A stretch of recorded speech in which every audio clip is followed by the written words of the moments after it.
好，欢迎继续锁定新闻大白话，我是韦佳琪。这一集要带大家聊一聊国际局势现在是怎么演变的。加入我们这集来宾包括前立委李胜峰委员午安，午安，佳琪好，大家好。还有我们的国际政治专家赖岳贤赖老师午安，主持人好，观众朋友大家好，以及我们的前海军舰长吕礼时小舰长午安。主持人好，各位观众大家好。好，我们持续带大家来看看这个国际局势的改变哦。那么现在日本是不是有一些小动作被打脸了呢？我们可以看到雷达争议，共军公开录音打脸日本。防卫大臣小泉进次郎说，中方所称的提前通报训练海空域情况其实并不存在的。但是呢，中国的官媒玉渊谈天发文指出，辽宁舰航母编队的训练时间线还还原了中日双方军舰通信的录音，我们先带大家来听听看这段录音。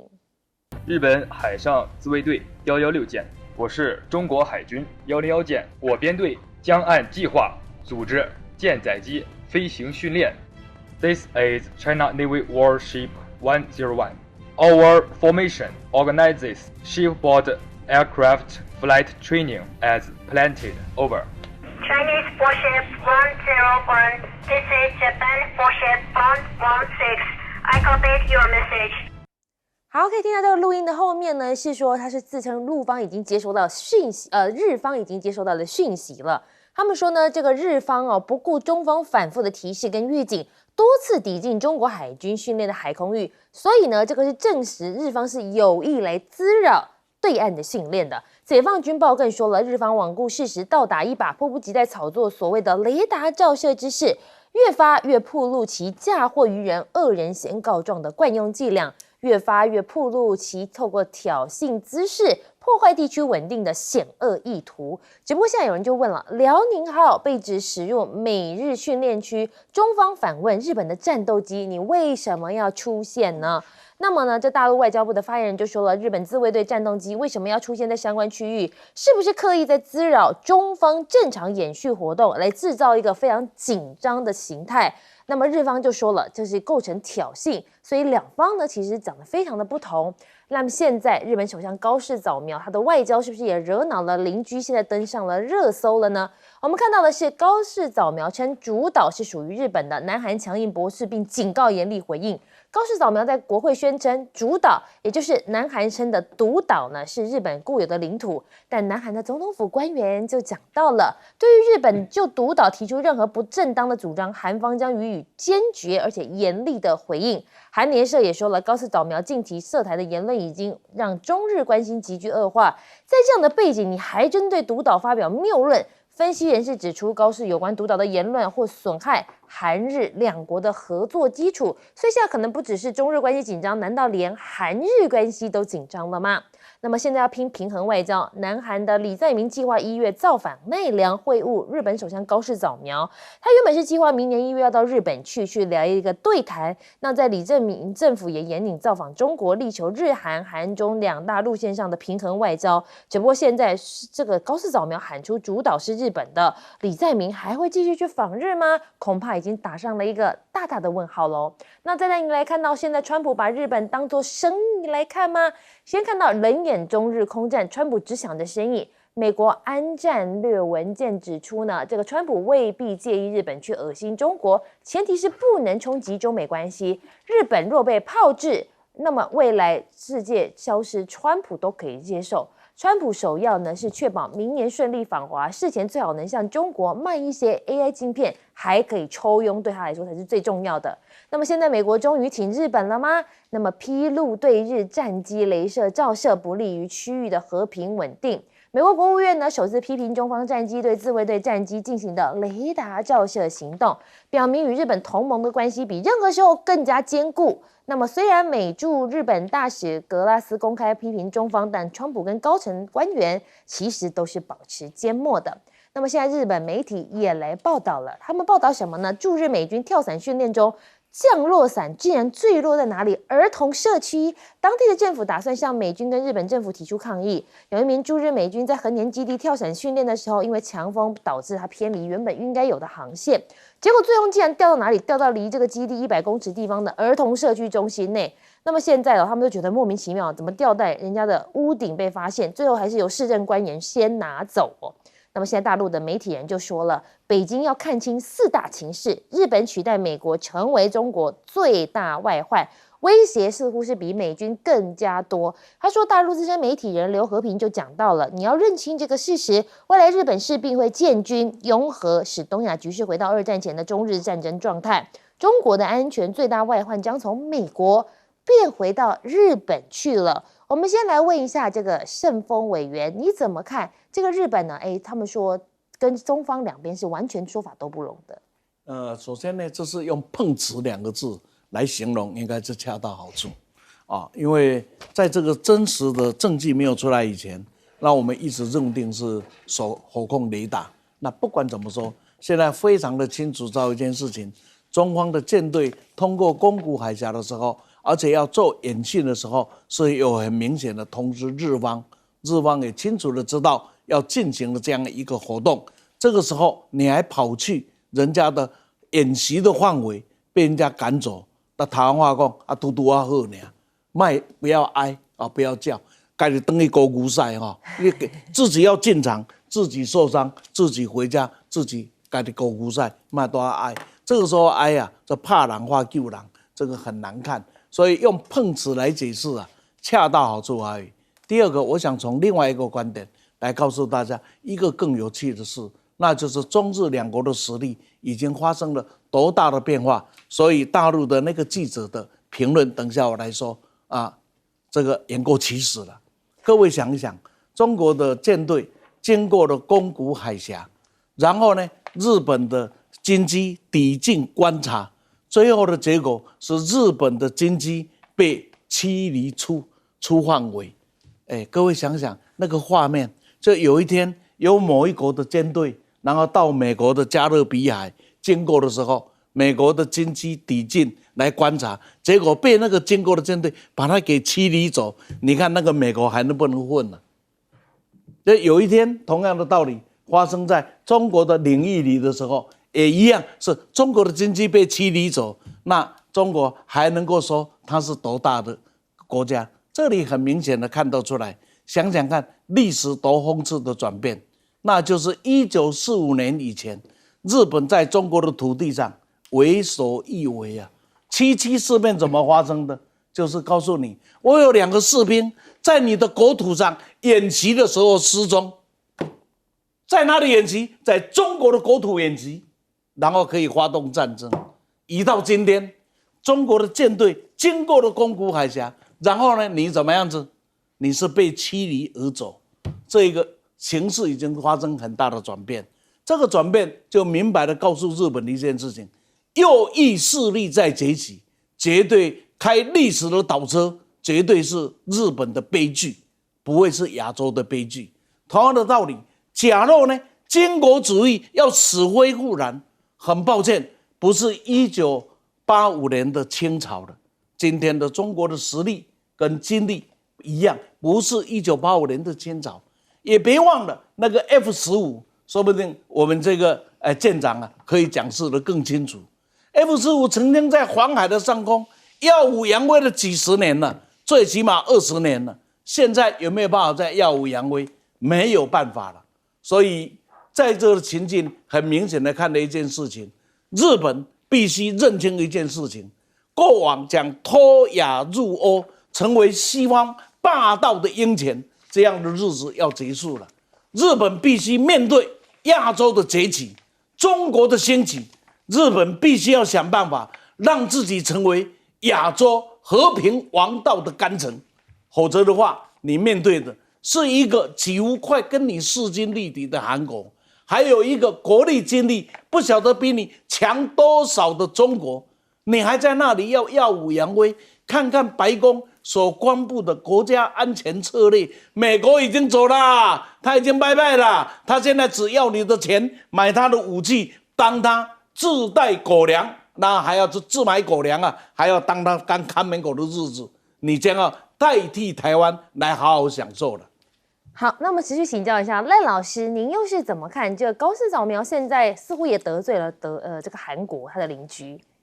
高市早苗他当然军国主义者一贯的立场都认为说这个独岛啊是属于日本的，他们叫做主岛啊。对。那目前是掌控在谁的手中？当然是在韩国的手中。韩国目前有驻守军人在这个独岛，也有在这个地方有一些基础的一个设施。日本一直认为说这个岛屿是他们的这个也牵涉到当初这个日本战败投降的时候，应该要归还所有不是属于他的岛屿这个部分所以我觉得日本他本身的军国主义者念念不忘他非法占领的这些土地那当然他跟韩国本身引起的矛盾跟冲突那不在话下。现在的情况是李在明到底要怎么去处理这个问题？因为我们留意到过去尹锡悦的时候他一昧的讨好美国，要追求跟日本的和解，所以他对慰安妇的这个公道没有得到平反，他也就算了他对于日本在殖民韩国的时候的奴工，他也就算了。这个都对于受害者的家属跟受害者的后代他们的不公平的一个现象。当时尹锡悦就只为了讨好美国，他想到白宫去唱 American Pie， 现在成为这个阶下囚了被送进监牢。他跟他的太太，他太太涉及的是贪腐，他尹锡悦涉及的是叛国，两个人都被关到监牢里面去。也就是说，背叛自己国家的利益，去讨好美国，去讨好日本，得到了最后的下场就是进监牢我想这是我们所看到韩国他的总统的一个情况。那李在明现在这个高市早苗又说这个独岛是他们的，那现在就牵涉到李在明会不会把这口气吞下去，然后再跑到日本去，然后跟高市早苗进行所谓的和解的外交。那这也考验李在明。如果李在明继续按照原本预定的行程，因为这是很明显的是高市早苗故意的挑衅。为什么？因为李在明早就宣布了，他1月份要到日本去，要到奈良。奈良我们都知道是高市早苗的家乡，要到那个地方去，要寻求跟日本的和解。好，那现在高市早苗就说好，你要寻求我的和解，我瞧不起你，我直接告诉你，这个岛屿就是我的。那你现在李在明还去还是不去？你去了，韩国本身的这些人会不会放过你？然后中国怎么看你李在明这样的一个国家一个国家的元首？我觉得李在明现在自己要去思考，他要怎么去处理。他想做平衡外交，可是平衡不能够失掉自己的尊严。现在的情况是，高市早苗已经直接挑战你了，那看你要不要失掉你自己的尊严，只为了讨好日本。这样我们呢来观察一下这个李在明未来会怎么做。我个人是认为是这样子日本小泉进次郎也好，高市早苗也好，或是日本的军队也好，我觉得他们现在都在做一件很丢脸的事情，2次的去挑衅中国大陆，结果被人家打跑了。打跑了以后，半夜召开国际记者会，哭哭啼啼的喊痛，然后要征得国际间对他的同情。结果呢，还造谣，还说谎，最后你的谎言被人家解破了，那个脸都丢光了。脸丢光了以后，日本的媒体也不得不报道。一报道以后，日本也有青鸟日本也有跟台独的一样，也有青鸟。那个青鸟就跳出来说：“你为什么要公布就是说日本的媒体为什么要公布中国大陆的这个视频？这个铁一般的视频，你有办法不公布吗？这个全世界的媒体都看到，都听到了。这个就铁一般的视频，你可以看到日本有青鸟，台独也有青鸟。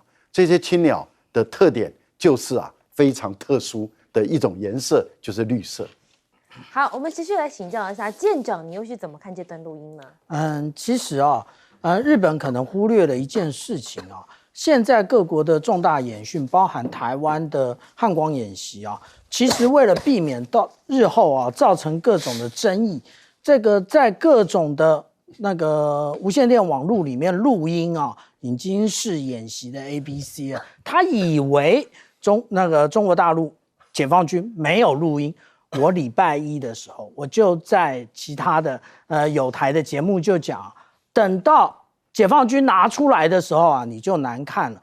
其实我们刚刚听到这个完整的录音啊，也就证明了一件事情啊，也就是很多人在质疑啊，说为什么日本啊凌晨2点多开记者会，那解放军他要隔天中午他才开，因为要掌握所有的证据，不能说错话，而且要确定这些证据啊都是实打实的。那我们其实看到这个一圈是什么啊？这个一圈也就是解放军他的一个航空母舰打击群的一个战斗空中巡逻。那我们刚刚看到的是舰对舰的一个通知啊。那其实如果以这样来讲，其实我们看到玉渊谈天他在这边还有讲得更清楚啊，也就是日方进入这一个演习区域的时候呢，那其实它有探知的这一个雷达的一个扫描讯号，但是同样的解放军他也有收到这个讯号啊，所以大哥二哥谁都不要怪谁。但是他这次遇到的是谁啊？他真是搞错了，他遇到的是南昌舰。我们刚刚听到的101就是南昌舰。南昌舰之前寸土必争，也就是寸土不让，早就有这个潜力了。我们看到2024年南昌舰获得时代楷模，真正的原因也就是它成功的驱离了国外的军机啊，所以这个日本真是小看了。那这一次我们看到中俄它的一个空中战略巡航，以及这个辽宁舰编队它到底在做什么呢？其实我们看到它是在做海空对抗操演，也就是说这个俄罗斯跟解放军它的一个空中编队，无论是轰6或者是熊式的一个战略轰炸机配合的歼16，那往这一个4国南方接近的时候，其实这个时候的辽宁舰的位置也在这个附近啊。这个是一个什么样的演练？这就是反介入，以辽宁舰当作介入的对象，然后由这个空中来对抗。这跟之前的我们看到辽宁舰跟山东舰进行对抗，其实是不太一样的。所以现在解放军有关于反美国以及反日本的介入做了各种的准备。那日本千万不要再认为说啊，你可以在靠着说谎得到任何的好处。好，我们稍微休息一下，广告之后回来带您聊聊更多的国际局势。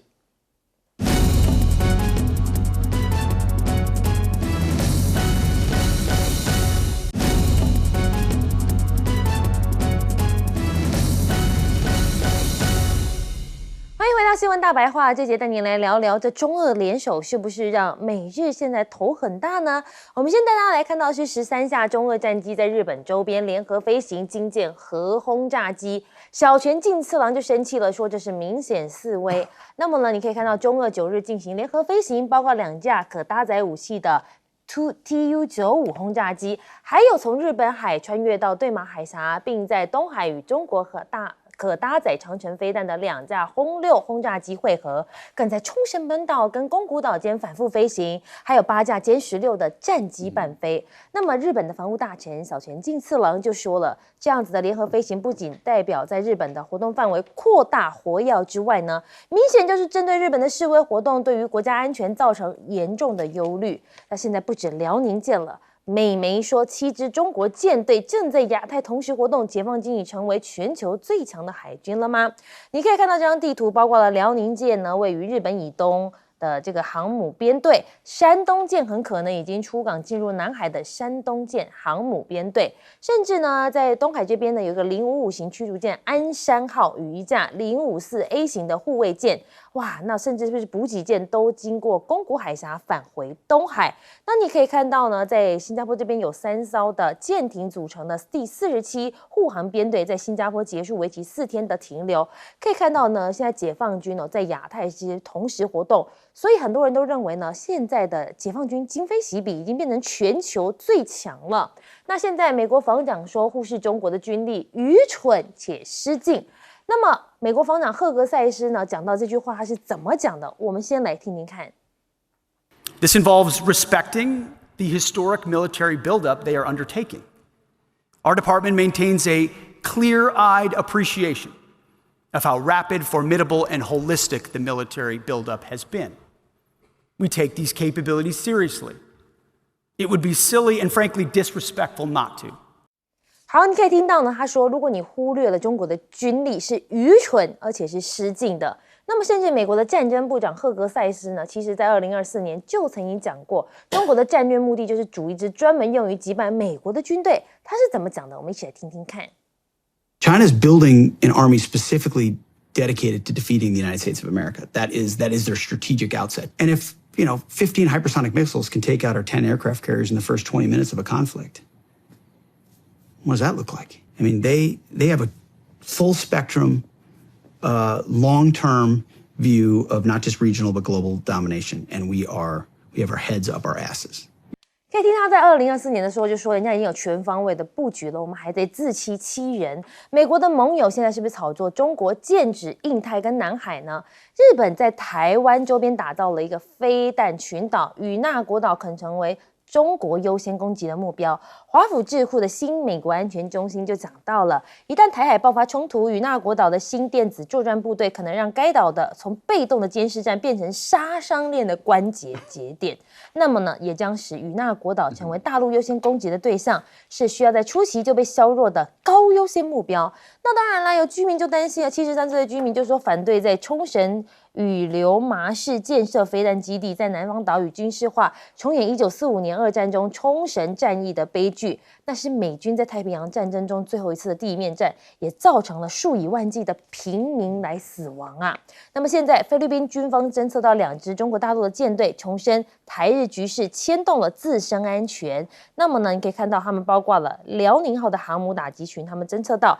那么路透社就说了，纽西兰国防军先前就说了，奥特亚罗瓦号11月至南海经由台海航向东北亚地区，期间被7艘不同的大陆军舰跟监哦，但是始终是保持安全还有专业的距离。那么现在美国是不是也在南海部署，打算来堵住中国呢？解放军机密全被看光，美国最新公司3D 建模鱼鳞基地解析度是高的惊人。那么结合 AI 强大的侦察能力，透过这项技术，美方仅需要卫星单次飞跃，就可以在短时间内建立起一个很厉害的3D 立体模型，解析度甚至已足以辨别个别的巡逻艇。那么反制中国秀肌肉，林肯号的航舰打击群现在也紧急部署在西太平洋了。军事记者就说了，美军尼米兹级航舰林肯号打击群已经进入美军第7舰队防区，目前正在太平洋向西航行，执行紧急加派部署的任务，搭载了 F-35两栖突击舰的这个号，那么进入了南海，在越南的岘港来停靠了。那么你可以看到呢，阻止中国窃取敏感技术，美国的尼米兹号坠毁大黄蜂，以及海鹰成功打捞回收。军事媒体就报道了，美国海军成功在12月5号打捞起10月26号从尼米兹号坠毁的这一架超级大黄蜂战机，那么跟海鹰直升机送往印太美军设施进行分析，它到底是为什么会出现这样的事故。那么他们当然是说事故原因调查当中了，但是现在的打捞行动呢，显示出他们在南海的快速反应能力，确保飞机的敏感技术不会被中国或大陆来窃取。我们就来请教一下舰长，这个中俄联手是不是让美日现在倍感压力呢？对。那我们看到这一次辽宁号编队以及中俄的一个空中巡航，其实就告诉我们了2件事，也就是反介入跟区域拒止是不同的2件事。为什么呢？因为我们刚刚看到日本的防卫大臣不断的在抱怨，也就是中俄的一个空中编队不断的穿越过这一个宫古海峡，这一个叫做区域拒止。那跟我们看到这个辽宁舰呢，在这个4国的南方这里进行对抗，这个叫做反介入。反什么介入？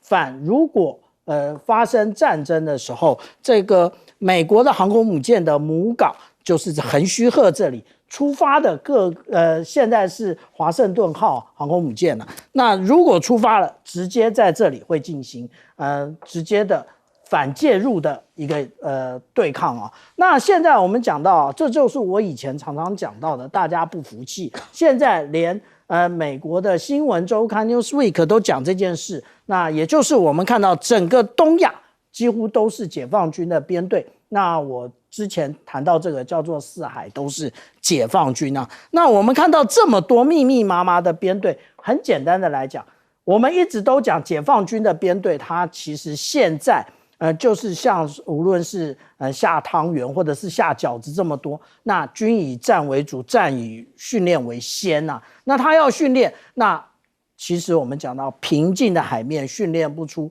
有那个能够有能力的水手，所以要往大洋啊。而且自从解放军有了这一个辽宁号之后，它已经是蓝水海军了。那所以它当然要穿越第一岛链啊。那穿越第一岛链之后，那第一个我们最近看到的一个卫星的那个照片，也就是这一个是延安号编队啊。那其实这里面呢还有另外一艘，那也就是海南舰。那它这一个编队之前我们得到的消息是在帛琉的东南方。那这一个编队为什么特别拿出来讲呢？因为澳洲很害怕啊。那但是我必须讲啊，这个美国的 Newsweek 它少算一个编队啊。那我跟大家在这边补报告，也就是解放军持续在亚丁湾护航的第48批啊。那它有这个唐山舰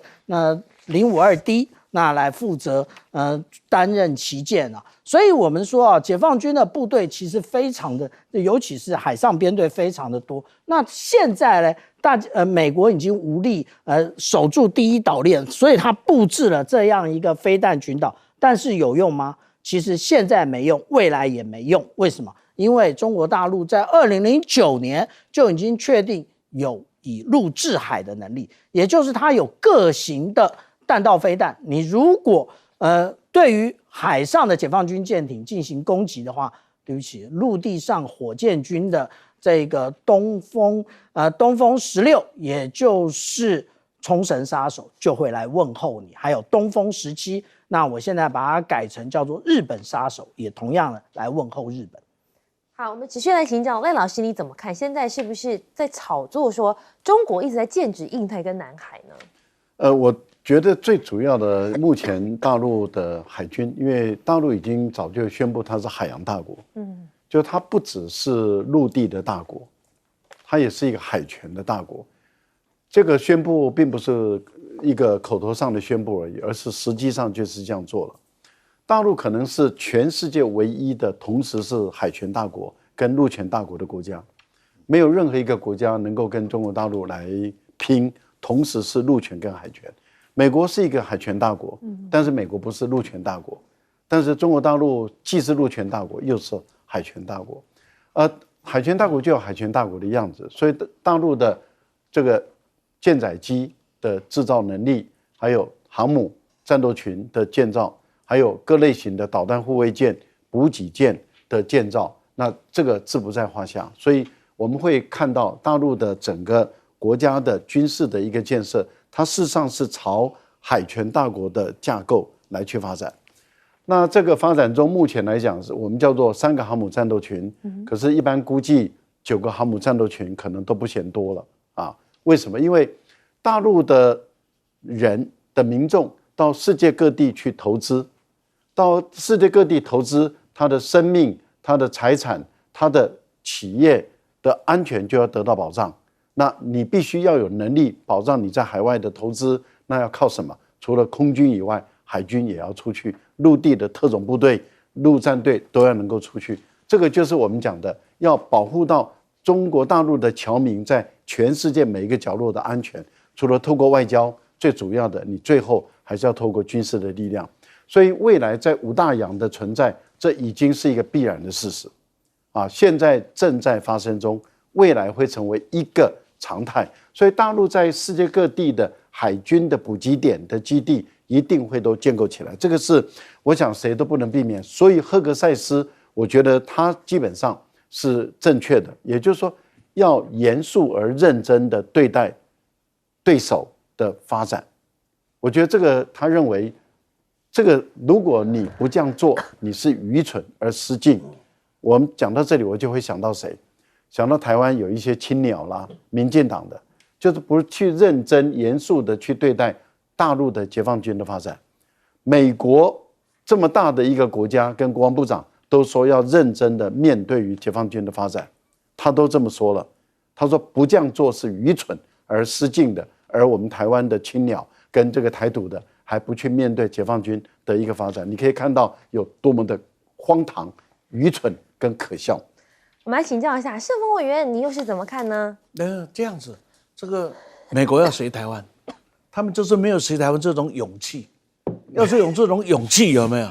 那这什么嘛，对不对？所以美国要好好学台湾。那不是义和团？不，很重要，一定要学台湾，学台湾就有勇气，有没有？那所有的东东都是纸老虎，跟破铜烂铁嘛，是不是？啊，消遣完了，大家笑完了啊，因为这是一个笑话，但是很可惜，也很可怜。我们的笑话每天在我们的周围，在我们的平台里面正在出现着。吹牛可以救台湾，台湾早就可以有救了；说谎可以保台湾，台湾早就安全了。很可惜，吹牛跟说谎保不了。第二个，我们回归正题来看，中国是全世界贸易最大的国家。当全世界贸易花放全世界的时候，那么在这个海洋上需要怎么来保护自己在全世界的贸易地位？当年的英国日不落帝国也是全世界最大的贸易国。它也就全世界最强的海军。当美国也成为了全世界最大贸易国的时候，它也变成了全世界最强的海军。所以，当你要以你的实力、你的经贸实力相匹配，而能够获得到尊重跟安全的时候，你的全球性海军是势必要建立起来。这也就是为什么必须要有航母的道理了。因为没有航母，只有军舰，很抱歉，很多地方大炮是打不到的。所以在这个的情境里，我们也必须有一句话，听得很刺耳，但是很有道理。只有大炮的射程范围内，才有正义公理可言。这句话听得很刺耳，但这句话真不真实？尤其当你要成为全世界最大的贸易国的时候，怎么样子才能保护你自己的利益？全世界都必须像赫格塞斯一样，慢慢的面对，也必须慢慢的接受这样一个事实。尤其台湾必须要接受啊，不要教美国，不要怕，知道没？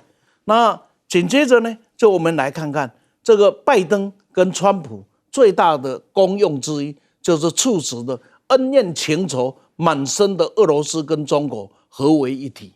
今天的高市早苗也很认真的，就让俄罗斯跟中国也联手来对付。哎呀，这三个人真是了不起，把这个恩怨情仇满身的中俄两国，能够把他们凑成一堆啊！我们除了表示敬佩以外啊，我们找不到任何的字眼可以形容。所以日本必须认清个事实。我还是一句话，在做西方霸道的鹰犬，必给日本带来灾难。只有做东方文道的干城，这是日本重新再出发，近代亚洲扮演一定正当正派的角色的一个时候。好，我们稍微休息一下，广告之后回来带您继续讨论。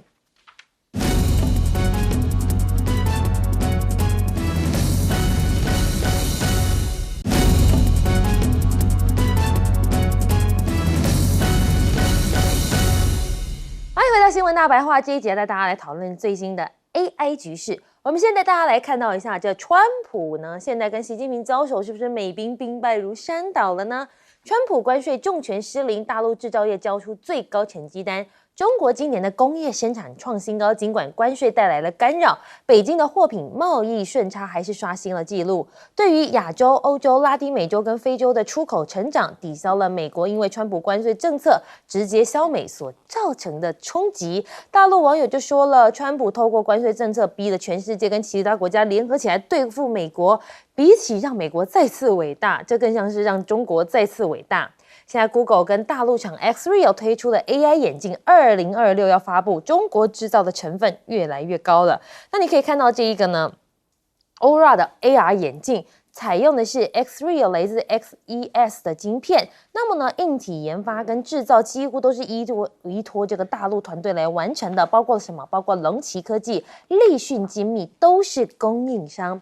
那么辉达晶片管制现在法夹弯了，那么重塑美中科技冷战的格局。华府智库就说了，美国在运算能力方面可以说是遥遥领先，是因为中国无法生产足够的 AI 晶片来满足国内需求，向中国出售的 H200将缩小两国之间的差距，部分抵消美国从辉达新款晶片当中获得的优势。只不过现在辉达放行了之后呢，彭博揭内幕，川普放行辉达 H200出口中国，因为美方认定华为的技术已经逼近了辉达。他们说呢，因为他们觉得已经压不住中国了，不如让北京继续依赖美国生态系，同时维持美国18个月的领先优势。白宫的发言人德赛就说了，那么呢，这川普政府致力于确保美国技术堆叠的主导地位，同时不会在国家安全上妥协。川普突然放行辉达 H200卖中国，北京冷回一句话，可能再设一些采购的门槛。可以看到，川普说要放宽了之后呢，外交部就说已经注意到相关的报道。金融时报就讲了，中国的监管机关正考虑要求企业在申购 H200的时候必须提交申购书哦，内容要说明为什么无法改用国内生产的晶片。国家发展跟改革委员会以及工业信息化部可能会有禁止部门采购 H200的这样的动作，以扶植这本土的品牌。那么 H200呢，传出没阉割就销路，陆版辉达不甘示弱，抛出重磅消息。可以看到呢，辉达 H200晶片获准销售往中国大陆之际，被视为陆版辉达的 AI 晶片独角兽摩尔线程创办人张建荣也宣布了，最近要推出全新 GPU 架构，展现大陆的 GPU 自主化的加速步调。川普现在同意卖晶片，中国大陆的专家就说一厢情愿呐，中国不信任不好意思，我们也不需要这样子的东西。现在大陆的 AI 早就已经超越了欧美了吗？那么超英超美，那么现在奥美说中国在74项的关键技术已经有66项领先，美国只剩下8项了。澳洲战略策略研究所呢，他们就说了，在 AI、国防、航天、能源、生物技术等等的领域，中国早就已经达到世界数一数二的水平了，其他地区都已经被甩在背后了。分析人士说了，中国在科技领域的进步速度是全球独一无二的。中国试图要追赶西方，但是现在中国已经赶上了，西方未来可能也再也追不上中国大陆的速度了。那么现在人形机器人行大陆也要抢产业链，具身为智慧机器人技术还有人工智慧技术深度融合的前沿方向，正成为大陆各地抢占未来产业制高点的关键赛道。中国具有智慧将迎来原型世代，那么呢，在向这规模化应用的关键攻坚阶段。那你可以看到呢，这个 AGBot 呢，他们成功制造了第5000部人形机械人，标志着中国机械人产业的新里程碑。就连湖北也公布第一个省级社会科学 AI 模型，称突破 AI 幻觉的难题。那么他们就说呢，这个 AI 数位学者与智能机器人打造了中国社科 AI 的全新生态，所以你可以看到中国的 AI 现在已经是超英赶美了。那么我们想问一下赖老师，你怎么看这个最新的时代？美国川普总统接受这个黄仁勋的一个的一个缩帖然后同意把 H200卖给中国大陆，这个不是因为他基于善心或是那个好心，他是不得不为什么？因为黄仁勋已经提出足够的证据证明了华为的384，对，他把384颗的这个升腾的晶片把它串在一起，构成一个平台，它的算力已经赶上了这个英伟达，就是辉达它本身的算力了。所以对于辉达来说的话，如果让华为本身的这个升腾910C、910D 它卖得好的话，那它基本上对于这个英伟达它再也没有竞争力，就失去了中国的一个市场。在今年我们看到了这个升腾910C 大概只能生产20万颗，可是它所协力厂商的晶圆厂已经明年要开始量产了，所以预估明年开始会破100万颗。一旦破100万颗以后原本华为最大的一个罩门并不在于它的晶片不够好，而是它的数量不够多不能满足中国大陆需要 AI 的晶片的这个的胃口。那明年开始100万颗供应出来了以后，这个胃口得到很大的满足。那这样相对来说的话，他们为什么还要买英伟达的呢？就不需要买了。所以这个黄仁勋告诉川普，川普听进去了。那他卖给中国大陆的目的在哪里？希望重新建构中国大陆对于美国高阶晶片的依赖感。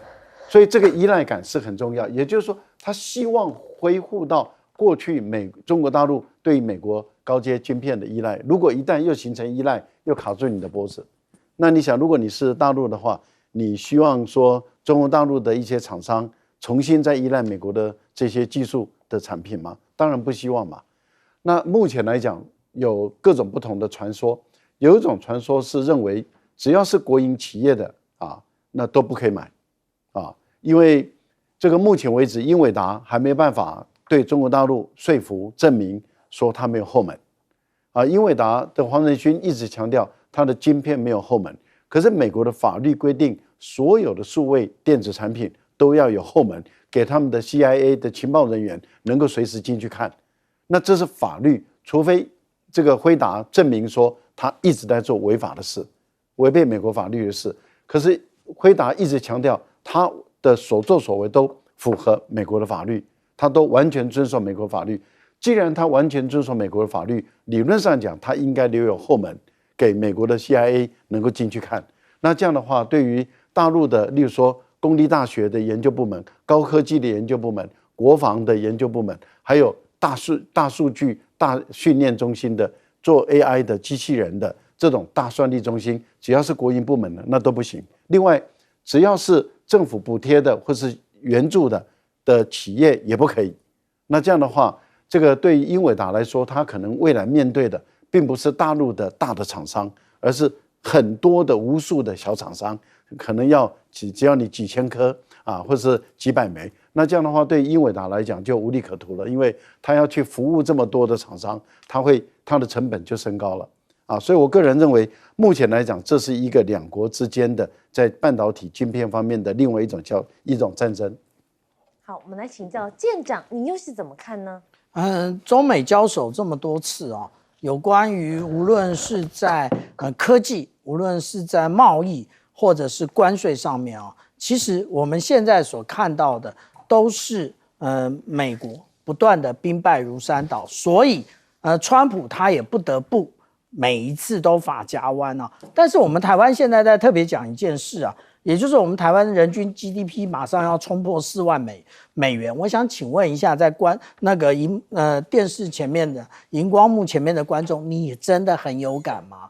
那这个到底是怎么样创下来的？我们来看一下这个是我们台湾出口到美国跟中国大陆的占比那上面这个蓝色的部分呢是中国大陆包含香港，那这个红色的部分呢代表的是美国。其实在2025年，也就是今年呢，他们达到了一个交叉点，也就是中国大陆越来越少，往中国大陆越来越少，往美国的越来越多。大家觉得哇，好棒不要忘了，美国有很高的关税可是中国大陆可是给台湾了 ECFA， 所以我们想一想这个问题未来给我们带来的是什么那也就是说我们现在看到的这个4万美元的一个 GDP 那会不会只是昙花一现呢？那至于说有关于辉达 H200的这个晶片，对不起，你已经过时了。为什么讲过时呢？因为中国大陆已经不需要了。中国大陆就像刚刚赖老师讲的，它有 Cloud Matrix 这样的一个平台，而且这个平台呢，实际上来讲，它的各种的能力以及算力呢，其实跟NVIDIA 的Blackwell 其实是并驾齐驱的。这个也就是之前黄仁勋特别提到说NVIDIA 跟华为几乎只有那毫秒之差，所以他早就已经预警这件事情了。那现在呢，中国大陆其实是在2年前，他就已经开始要求，如果说那个自己国家可以生产的，绝对不向国外采购。为什么？因为随时会被这个美国透过各种的科技战、贸易战，甚至现在的关税卡脖子，我不让你卡脖子，所以才出现了我们讲到说有关于这个双循环的部分啊，也就是内循环，他们的国内循环。那这个国内循环以及国外循环，国内循环也就是我们都优先采购自己的晶片或者自己的 CPU， 所以我们刚刚听到了很多的公司啊，那例如说我们不讲华为啊，那就会有摩尔线程啊，其实还有寒武纪科技啊，这些公司其实杰比邻比的一直出现，为什么？因为大量的采购自己的晶片，这个才是最重要的。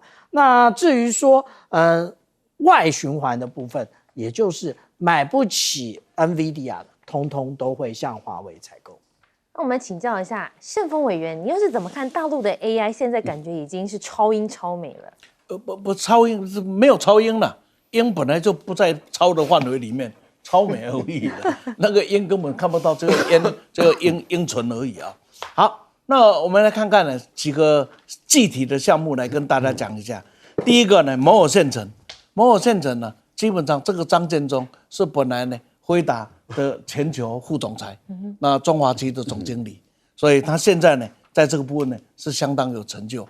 那现在华为、寒武纪等等这一些大概都全部上来了。中国大陆的策略是这样子：当我的功力不到的时候，我的算力不到的时候，那我就增加 CPU， 增加 CPU 就会增加电量，增加电量，厂商就会增加负担。这个负担的部分用中国超出的电力补贴，所以达不到算力的时候补贴电力，那达到算力那就不用了。所以对他来讲一点压力都没有。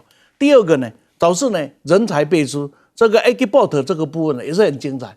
这个人是当年呢在2020年的时候，华为啊天才计划里面吸收进来的几个人，他们在22年自己出来创业。那么到了2024年呢，第一步就出现了，到2025年的1月份就1000部，25年的12月份呢就达到了5000部，那它的单价达到40万的台币，所以它的投资是一个很成功。最重要，我来跟各位介绍的是湖北的这一个这个社科的 AI 啊，这个很有意思啊。我们有一个80-20理论啊，就是说我们大部分搜寻的范围80%都在我们的身边，只有20%会超出你的身边。可是呢 ，AI 给你的 information 是全球的、全世界的，那对我来讲需求没有那么大。因此，中国大陆现在在湖北变成一个社会科学资讯的一个 AI 中心了。它最大的好处就是那个正经的胡说八道会减少很多。对不对 ？AI 你问他，他跑出来，这个叫做所谓的 AI 幻觉嘛。就你问他，他说世界上最高的人是谁？他给你一个名字，结果你找不到这个人。这个 AI 我们找不到正经的胡说八道嘛。那么这个为什么？因为他全球去找，所以当我把它接地气、很 local 来的时候，那湖北最高的人是谁？可能我得到最精致的答案呢，会是正确的。就是 local 了，就是说，因为我们80%搜寻的东西都是在我们的四周围嘛，20%才会差。但是呢，这一个成功之后，各位要注意哦，也就是说，整个中国 AI 发展的计划是接地气的，是落地的。今天是湖北，明天可能是湖南，后天可能是广东。这一种把 AI 啊从全体性变成接地气的个别性，这种发展出来的威力啊，可能是超出美国的想象。